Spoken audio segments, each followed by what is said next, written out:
이 영상은 박동명 박사의 칼럼을 팟캐스트 형식으로 해설한 영상입니다. 언뜻 보면 한국 경제 지표 꽤 괜찮아 보이죠? 그런데요, 그 숫자 뒤에 정말 소리 없이 깊어지고 있는 거대한 위기가 하나 숨어 있습니다. 그게 뭐냐면 바로 우리 청년 세대가 지금 멈춰서고 있다는 사실이에요. 자, 74만 명. 이 숫자가 뭘 의미하는지 아세요? 그냥 실업자, 이게 아닙니다. 아예 구직 활동조차 포기하고 말 그대로 그냥 쉬고 있는 20대, 30대 청년들, 바로 그 숫자입니다. 정말 상상하기 힘든 충격적인 규모죠. 근데 여기서 정말 이상한 점이 하나 있어요. 우리나라 전체 고용률은 계속 오르고 있거든요. 그런데 유독 청년 고용률만 18개월째 계속해서 떨어지고 있다는 겁니다. 이런 모순적인 상황, 대체 왜 벌어지고 있는 걸까요?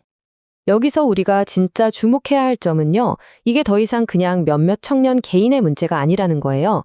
말 그대로 국가의 허리가 되어야 할 생산 가능 인구가 통째로 사라지고 있다는 신호거든요. 이건 대한민국의 미래 전체를 향한 가장 강력한 경고등이라고 할 수 있습니다. 자, 좋습니다. 그럼 도대체 이 위기가 어디서부터 시작된 건지 그 원인을 한번 깊숙이 진단해 보겠습니다. 무엇이 우리 청년들을 이렇게 멈춰서게 만들고 있는 걸까요? 근본적인 원인을 파고 들어보면 크게 두 가지 균열을 볼 수 있습니다. 첫 번째는 뭐냐면 우리 사회가 지금 겪고 있는 엄청나게 빠른 산업 그리고 기술의 변화고요. 두 번째는 이 속도를 전혀 따라가지 못하는 경직된 노동시장과 현실과 동떨어진 교육 시스템, 바로 이겁니다. 한번 보세요. 지금 산업 구조가 정말 무서운 속도로 바뀌고 있잖아요. 전통적인 제조업이나 건설업 일자리는 점점 줄어들고 그 자리를 디지털 플랫폼 일자리 같은 게 채우긴 하는데 대부분이 너무 불안정하죠. 게다가 AI랑 자동화는 우리 청년들이 뭘 배우고 적응할 시간도 없이 기존 일자리를 순식간에 대체해버리고 있어요. 그러니까 변화의 속도를 우리 사회가 전혀 따라잡지 못하고 있는 겁니다. 근데 더 큰 문제는요, 이 시스템 자체에 있어요. 기존에 일하는 분들은 굉장히 강하게 보호를 받는데 새로 시장에 들어오려는 청년들 앞에는 너무 높은 벽이 가로막고 있는 거죠. 기업들은 불확실하니까 신규 채용을 꺼리고요. 대학에서는 여전히 현장에서 당장 필요한 AI나 데이터 기술 같은 실무 역량을 제대로 못 가르쳐주고 있습니다. 말 그대로 모든 게 꽉 막힌 병목 현상인 거예요. 그러니까 이런 말이 나올 수밖에 없는 겁니다. 이제 청년은 단순히 고용해야 할 대상이 아니라 혁신을 이끌어갈 주체로 봐야 한다. 바로 이 생각의 전환, 여기서부터 해결책을 찾아야 하는 거죠.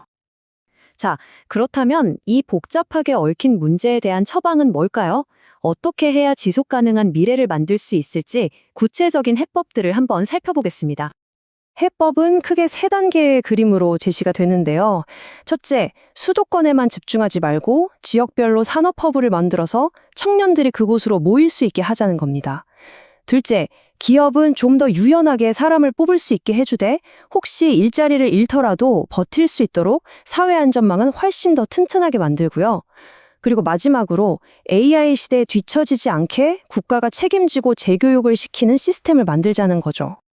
여기서 진짜 중요한 게 있어요. 과거에 우리가 했던 청년수당이나 고용보조금 같은 그런 단기적인 지원책들 있잖아요. 그런 걸로는 근본적인 문제를 해결할 수 없었다는 게 이미 증명됐습니다. 그러니까 일시적인 처방이 아니라 아예 구조를 바꾸는 큰 수술이 필요한 이유가 바로 여기에 있는 거죠. 자, 그럼 이 청년 고용 위기가 왜 단순히 그냥 요즘 젊은 애들의 문제가 아니라 우리 사회 전체, 바로 우리 모두의 문제인지 그 파급 효과를 한번 따져보겠습니다.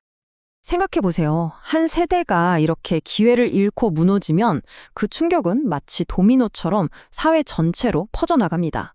세대 간의 갈등은 극에 달하고 서로에 대한 사회적인 신뢰는 바닥을 치게 되겠죠.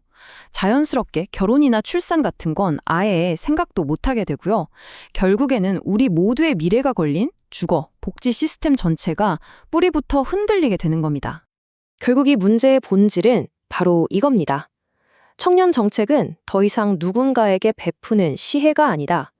대한민국의 지속 가능성 그 자체를 결정하는 핵심 국가 과제다. 이 말의 무게가 느껴지시나요? 마지막으로 여러분께 이 질문을 한번 던져보고 싶습니다. 만약 지금 이렇게 멈춰서 있는 한 세대의 잠재력이 제대로 완벽하게 잠금 해제된다면, 과연 우리 앞에는 어떤 미래가 펼쳐지게 될까요?